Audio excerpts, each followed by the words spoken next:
Hello, everyone, and welcome back to another glorious year of Transy baseball, and more importantly, another year of everyone's favorite D3 baseball preview show, Transy Guys. Opening day is right around the corner. Coming up, what, 11 days? 10 days? 10 days. We're in 10 days. Window. Opening day, 10 days away, and what better way than to celebrate with a season preview show? All off season, our dozens of fans were saying, we want a Transy Guys. We need more Transy Guys. What gets us through the off season like Transy Guys? So here we are, with a little season preview. With me, as always, the sidewinding reliever, Max. You are not Max. I'm not Max. Just kidding, everyone. Max has moved on to greener pastures off in the vacation capital of the U.S., St. Louis. Good luck, Max. We wish you well.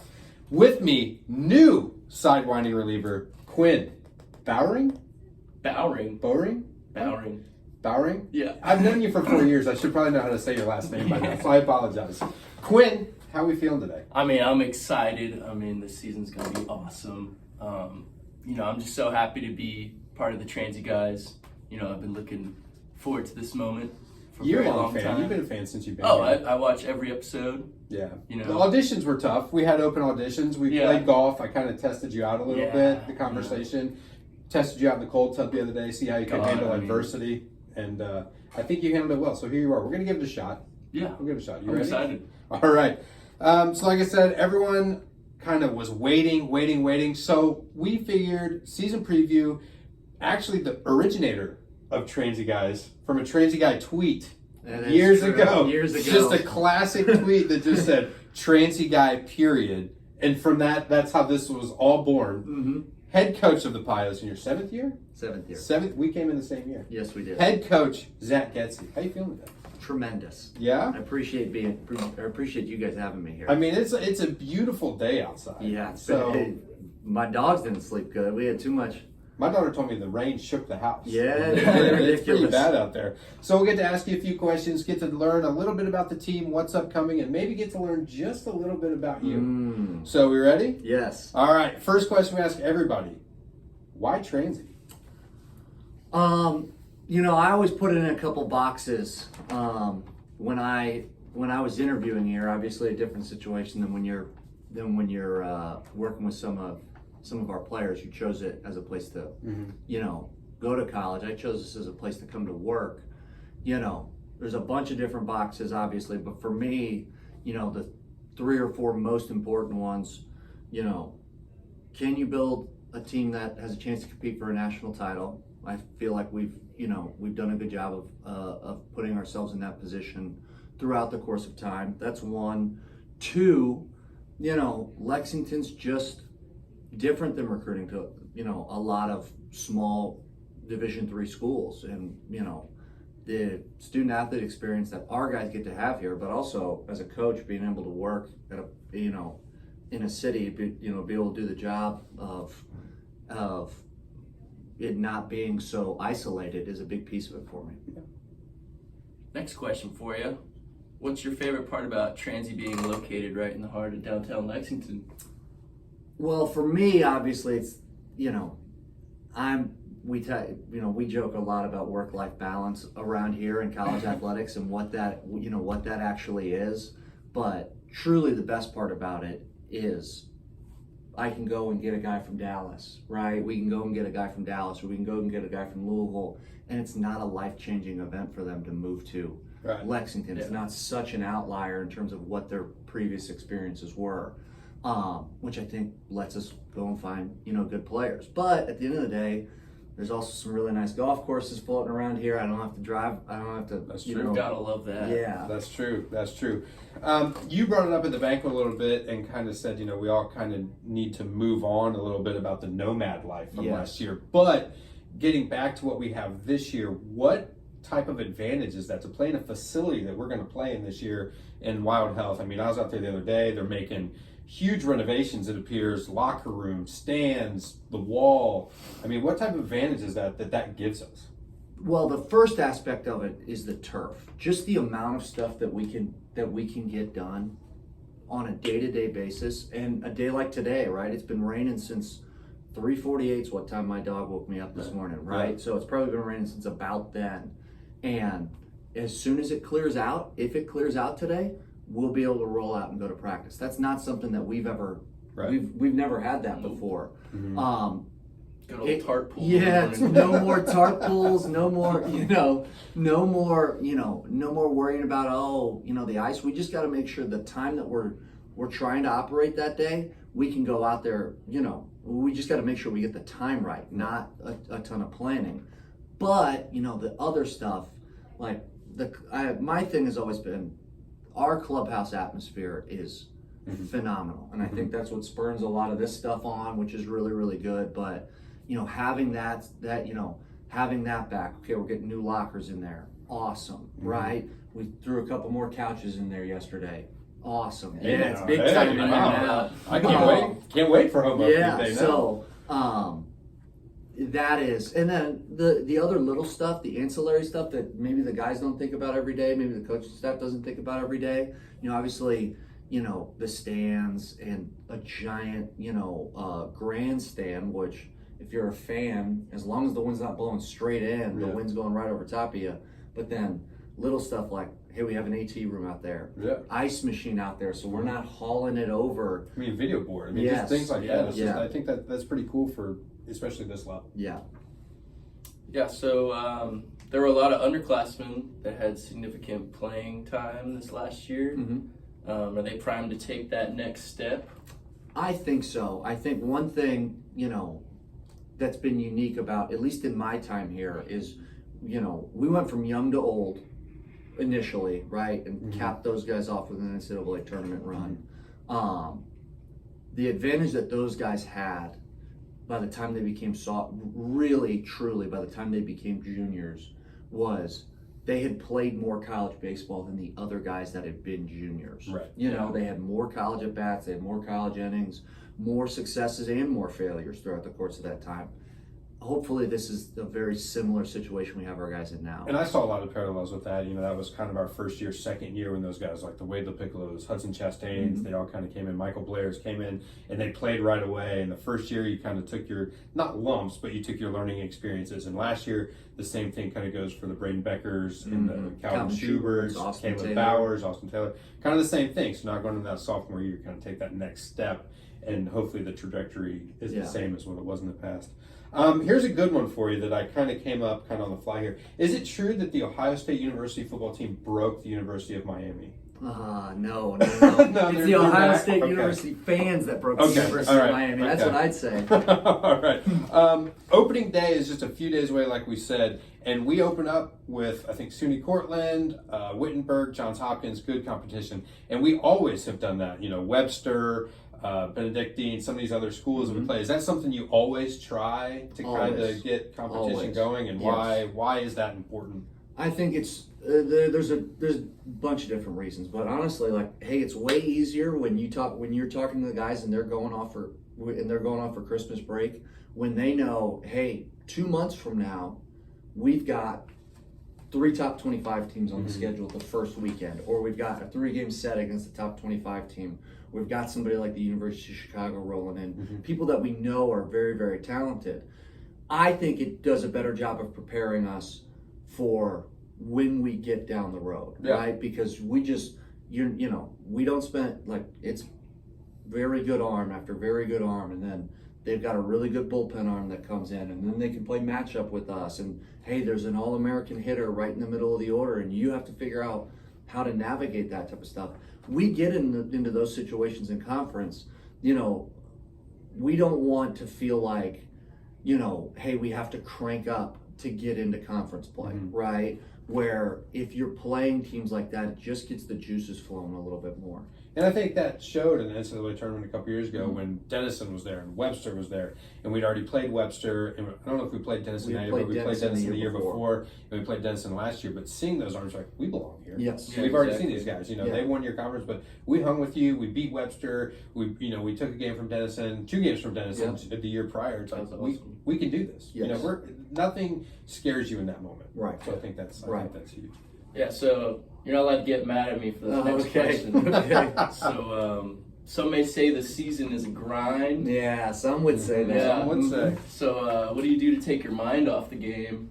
I don't.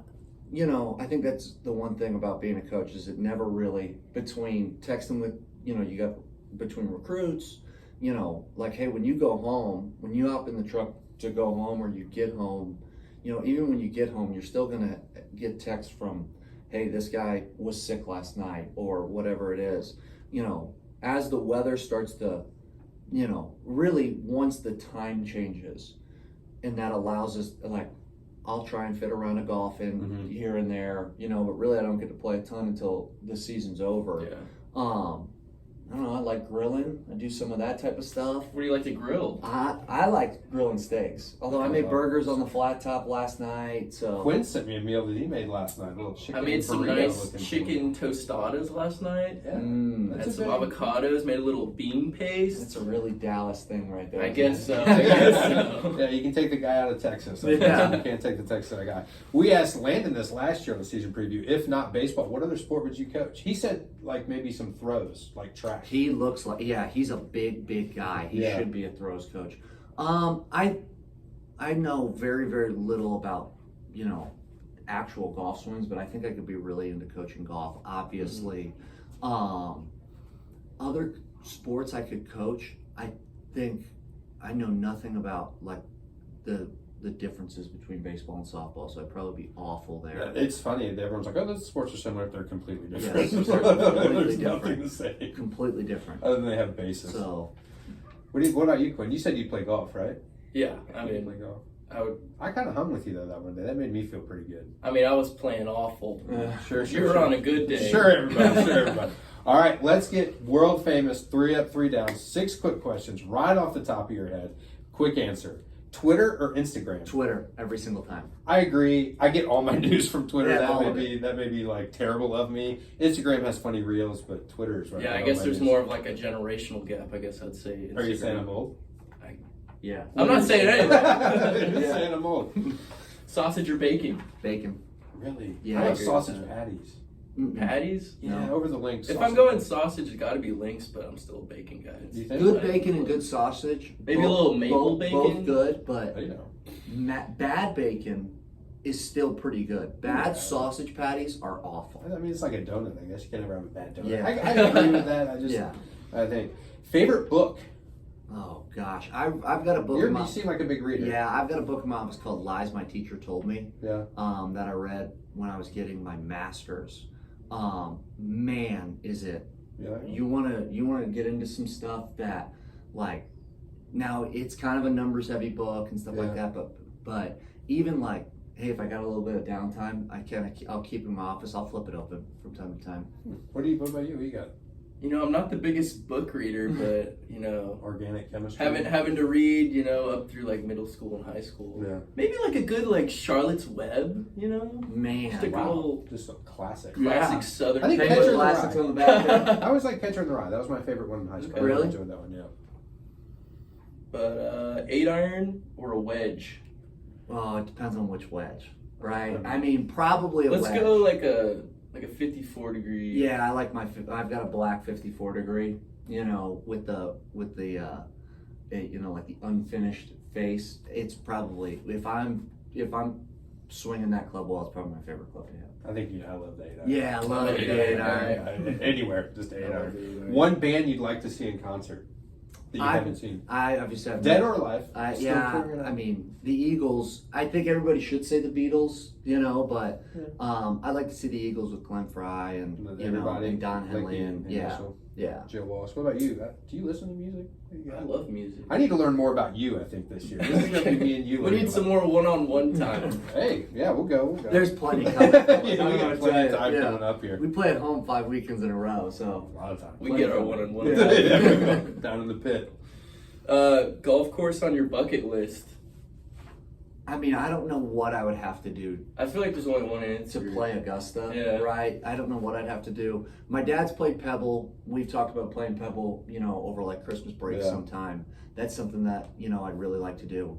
The course that I think you can get on, that I think everybody, and I've never gotten on it, but from what I understand, everybody should play at some point in their lives, is Bandon Dunes. Yeah. I've heard it's just the Is most, that on Oregon? Yeah. Is it on I've They Oregon? got like 6 or 7 tracks. Yeah. just the most difficult experience of golf you'll ever have, but it's a ton of fun. Man, Augusta, that'd be awesome, but I don't know if it'd be worth it to pay to shoot at 210. I have 115 putts at that place. Right, Yeah. That was real fun. I shot a 300. Cool. All right, we asked this question to everybody at the end. What's it going to take for this team to get back to the mountaintop and win an HCAC title, get back to Yeah. I think we kind of alluded to it earlier, just a step forward from our guys. I think one thing that we've always been very good about is when we don't lose a ton, we've always been very good at adding. Hey, we need this, we go and add, we go and add what we needed. We needed a little bit of, more depth on the mound. We try and go add more depth on the mound. And those guys come in and there's, right, Robbie Arnett went through it, Quinn went through it, Robbie Arnett went through it, Bowers went through it a little bit last year, Becker went through it a little bit last year. Every year guys graduate, and every year somebody gets hurt or whatever happens and guys have to step up. I think right now the biggest piece of it is the older guys that we have floating around, because we still don't have a ton of seniors, right? We still don't have a ton of seniors, but the seniors that we have and the juniors that we have, they've been a part of really good teams, right? Quinn, you've been a part of 2 really good teams. I know the bottom kind of got ripped out on you, your freshman year, but we've had these teams that have had success and been very, very successful and done things that have never been done in school history. And those guys being keepers of, hey, this is how it's done, right? Okay, last year was what it was. We took 40 bus trips and, but hey, when we play at home, right, and we go back in the clubhouse after VP, this is what it feels like. And this is, not that every team is the same, but we'll be successful as those guys are, because the talent, I think everybody knows this. I mean, I think even the people that we play, they know this, right? The talent that we have is there. It's more about, hey, the expectation having of this is what we're supposed to do, right? But 2, this is how it's supposed to feel, because it is supposed to feel a certain way. I was lucky enough as an assistant, and then in my time here to be a coach of some really good teams, and while each team is different and they'll feel different, like, when you're successful, it does kind of feel the same. Yeah. Those groups feel the same every single time. Yeah, I think like I said, it'll be nice to get a routine back. It'll be nice, hey, BP's here. We show up at this time. We take BP. We kind of go relax. We're at our place. It's right down the street. You get to sleep in your own bed. A lot of this talent returning. I'm excited. Last year, kind of some games didn't go our way. Just unlucky in a lot of games, and that kind of played into it. And then the bus trips. But now I think the excitement's back. The first pitch banquet last week was great. It was great to see a lot of alumni back. Them sharing stories with a lot of the younger guys was kind of cool to see. And like I said, the excitement's back. I'm excited to get going.